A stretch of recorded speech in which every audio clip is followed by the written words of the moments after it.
My name is Carter. I'm a sheriff's deputy in a small town. It's your typical, everyone knows everybody town. Other than the occasional drunk driver and vandalism calls, there's not a whole lot that goes on around here. Good morning, deputies. Ruth, the owner of the local diner we stop at before the start of our shift, greeted Evans and I. Morning, ma'am. Evans gave her a quick wave. What can I get you, gentlemen? She flashed us her iconic smile and pulled out a notepad and pen from her apron. I'll just have a coffee. Evans looked over at me, waiting for my answer. I'll just have a water, thank you. Evans gave me a look of distaste. When you stop drinking coffee? He took a long swig from his cup and I adjusted my ballistic vest. When I stopped smoking. Evans nearly spat out his coffee at this breaking news. I bet you $20 that you smoke by the end of this week. He stuck his hand out. You're on. I shook his hand, accepting the bet. Just as I was about to take a drink of my water, our radio suddenly came to life. Evans, Carter, get to the station as soon as possible. Our dispatcher, Kelly, sounded on edge. She just started as a new dispatcher and was being trained by one of the more experienced ones. Evans gave me a shrug. 10-4. He keyed his mic and he quickly released it. Carter, get this one, will ya? Evans waved goodbye to Ruth and exited, getting in his truck and driving off. What do I owe ya? I pulled out my wallet and I waited for an answer. Oh, this one's on the house. And tell Evans to swing by my place. He still has to fix my screen door. She picked up the coffee cup and my water.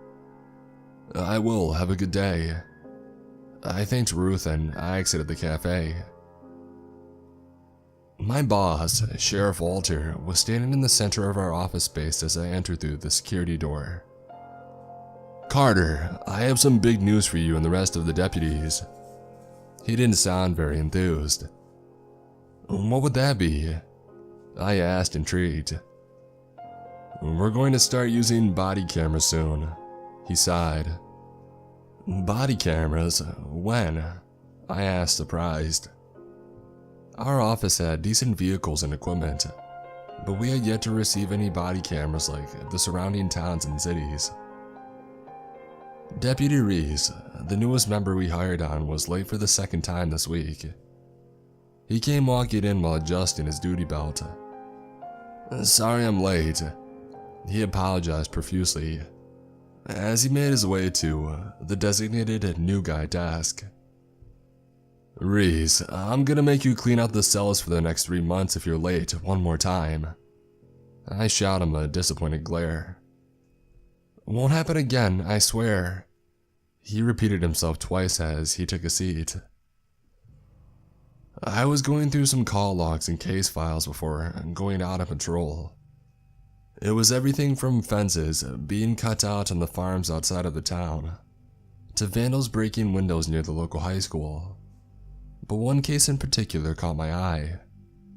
A potential break-in report by an elderly couple out on the sticks. Attempted break reported at 300 hours on April 11th at the McAllister Ranch. The caller, Miss McAllister, described a large white male in a trench coat trying to force entry through the front entrance.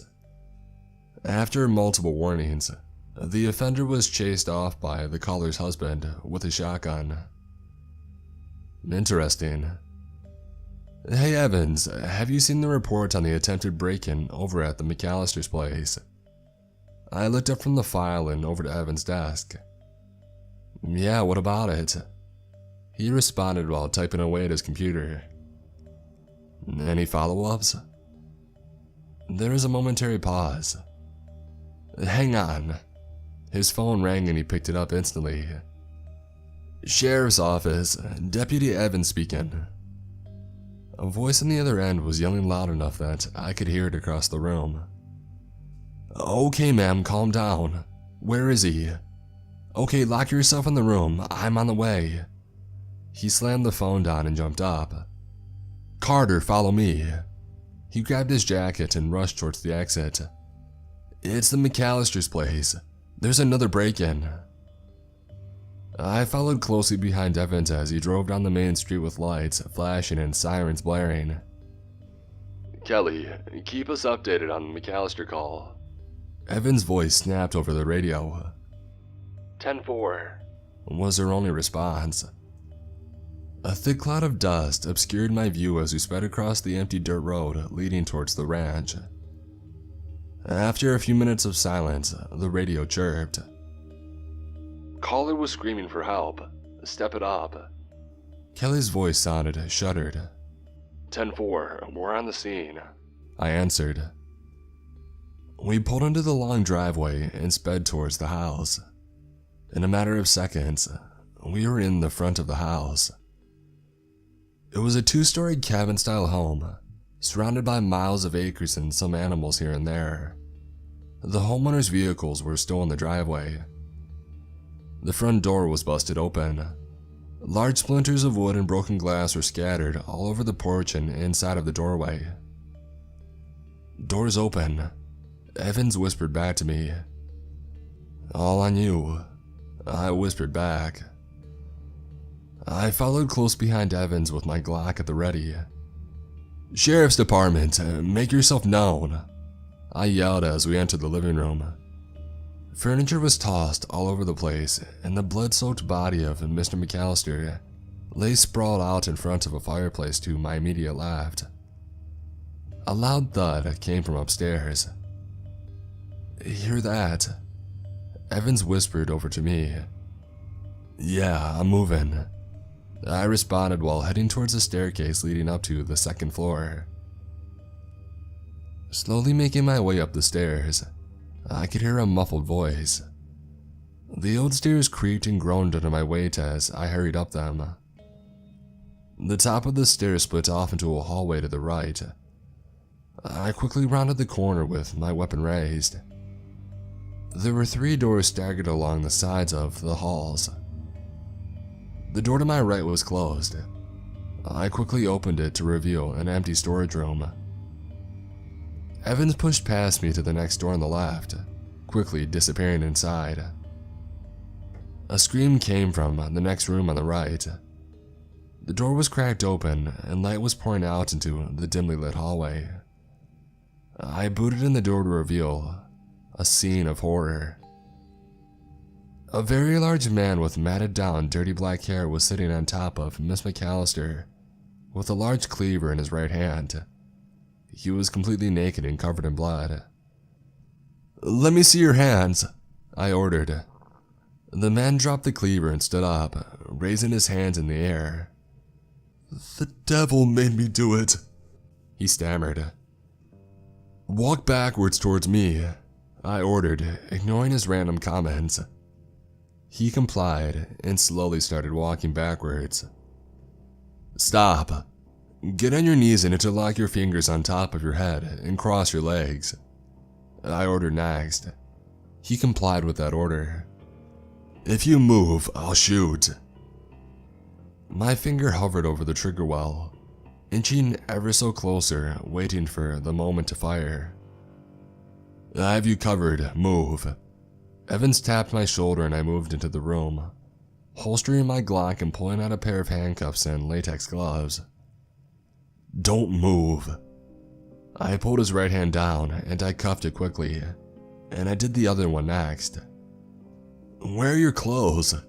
I asked, looking around for any, but I came up with nothing. Dead. He started mumbling to himself. Once he was cuffed, I hauled him up and I moved him into the hallway. He started crying hysterically as we walked down the stairs and out into the front porch. The other deputies were just exiting their vehicles. Holy crap. Reese was in awe at the sight of the suspect. Reese, cordon off the area. I snapped at him while moving the man to my truck. Are you hurt? I asked the man, looking over him quickly to ensure that there were no wounds. I didn't visually see any. "No," he croaked. I sat him down in the dirt and I waited for the paramedics to arrive. Mr. McAllister had been stabbed over 37 times and had a severe skull fracture. Miss McAllister had her throat cut. Her jugular and both of her carotid arteries had been severed, causing her to bleed out before being assaulted further. The man that had done it had been medically cleared by doctors, but was being held for a psychological evaluation. We still have no ID on this guy. "Is everything okay?" Walter's voice snapped me out of my daze. The day had flashed by in an instant after that call, and my shift was now over. "Oh, sorry, sir. I was just thinking about the piece of shit that murdered the McAllisters." I stood up and I logged off on my computer. "We'll find out if he's declared sane. If he is, I'm going to hit him with everything that I got." He gave me a respectful nod and continued over towards the dispatcher room. Just as I was talking towards the exit, Reese came running over from the holding cell area. "Carter, wait up!" He sounded winded as he came to a stop at my side. "What do you need, Reese?" I responded, making sure that he understood that I was pissed. "The guys who brought you out of the house." He paused for a moment, staring at me with a stupid smile. "He was linked to a freaking cult. It's like some Manson family stuff." He sounded like a little kid. "That's great, Reese. Tell me more about it in the morning. Good night."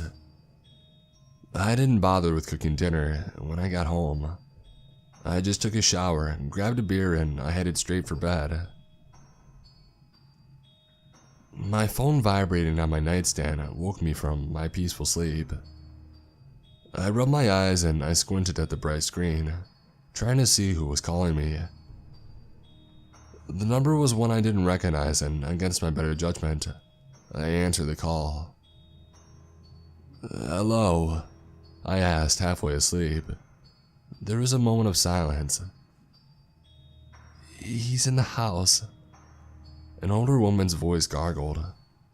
"What? Who is?" I asked, feeling agitated. "He's going to kill you." Click, and the line went dead. I was confused by the call. The time on my phone showed that it was 3 a.m. What the hell? Just as I laid my head back down onto my pillow, a soft creak came from somewhere in the house. At first I dismissed it as the house settling, and I waited to slip back into inky blackness. And then I heard the floorboards creak outside of my bedroom door. I quickly sat up. I grabbed my Glock from my duty belt and I waited for another sound.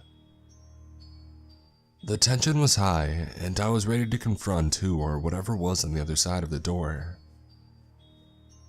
My phone began to buzz on my nightstand again, catching my attention. I walked over and I picked it up. For a moment, I thought I saw Evan's name on the caller ID. I answered the call and I put the phone up to my ear. "Evans, what?" I was cut short by the same voice as before. "He's right outside your door." Just as I was about to respond, my bedroom door burst open. A large shadowy figure came rushing into the room. The wind was knocked out of my lungs as it slammed into my side, sending me into the bed frame. "The devil wants to speak with you," a voice hissed in my face.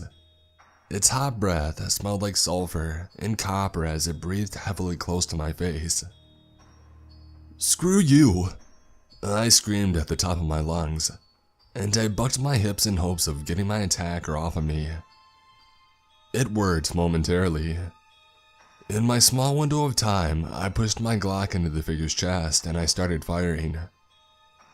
As I fired off round after round, something hit my face, causing me to lose focus for a moment. Click. The slide locked back on my Glock. I stood up quickly and I almost fell to the floor. I felt drained of energy and life, like someone had poured a bucket of warm water over my shirt and pants. The figure that attacked me was laying at the foot of my bed, not moving. Buzzing. My phone was cracked and laying next to the nightstand. I bent down and I picked it up, almost falling in the process. Carter, that crazy thing escaped from the hospital. Are you up? Evan's voice sounded like he was screaming through a bullhorn. Evans, I need help. Those were my last words as everything went black. I'm not sure how many days had passed before I woke up in the hospital. I was hooked up to all sorts of machines and had a large bandage on my left hand and an IV line in my right arm. Walter, Kelly, Evans, and Reese were there to greet me. You're one lucky son of a gun. Evans gave me a sad smile as he took a seat next to my bed. I bet you're dying for a cigarette right about now, huh? He chuckled. I'd love one. I tried to laugh, but it caused severe pain, and it caused me to cough. Easy there, Hoss, he's not that funny. Reese joined in. Reese, thanks for coming by. He had a confused look on his face. Are you being sarcastic? He asked unsure. I ignored him and I looked over to Walter. Walter, I'll be in first thing in the morning. I tried sitting up in bed only to start feeling lightheaded.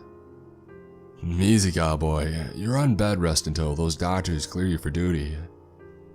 He removed his old cowboy hat and stood at the bedside. Reese needs to do some work anyhow. Make sure he does it right. I joked. Alright then, well, we have to get back to it. And call us if you need anything. He gave me a nod and headed out of the door, with Reese, Evans, and Kelly as well. A few minutes after they had left, two people entered. They were detectives from the city. Both were wearing nice two-piece suits and had short cropped hair. One was short and slightly overweight, with a goatee, and the other was tall and lean and clean-shaven. Deputy Carter, I am Detective Julian, and this is Detective Lawrence. The tall, lean one introduced himself. How can I help you? You got a phone call from the McAllister's landline at 3 a.m., and one a few seconds after. The short one took a seat across from me. Sitting in silence for a few moments, I finally worked up the nerve to talk. What do you mean? Was someone in their home at the time? I asked as pain began to spread through my hands and body. No, Deputy Reese was out there all night with the investigation team. His answer made my stomach drop. Then who called me? I asked, even more confused now.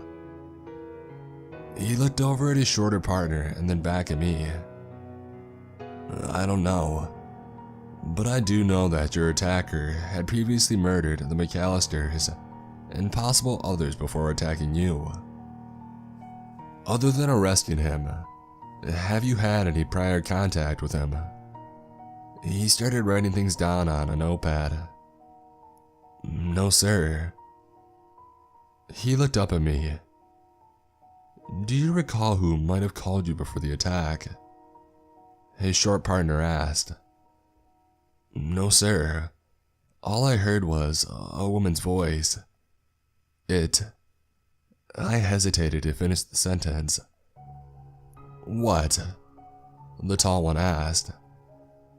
I think it was Miss McAllister. They both sat in silence before the short one spoke up. Deputy Carter, the dead don't talk.